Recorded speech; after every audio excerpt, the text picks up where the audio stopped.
যদি ভালোবাসাটা শুধু আমার দিক থেকেই হতো, হয়তো নিজেকে বুঝিয়ে নিতাম, বলতাম হ্যাঁ, একতরফা ভালোবাসা এমনই হয়, নিজের কষ্টটাও গিলে ফেলতাম কোনোভাবে।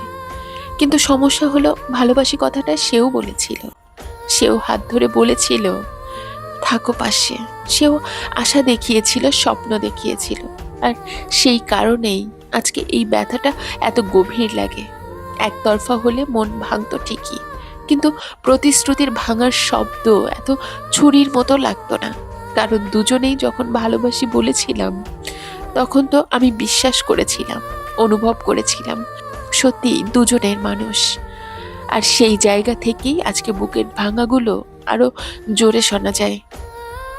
কষ্টটা একটাই, আমি একা ছাড়া হইনি, আর সে ভালোবেসে থেকেও থাকতে চায়নি।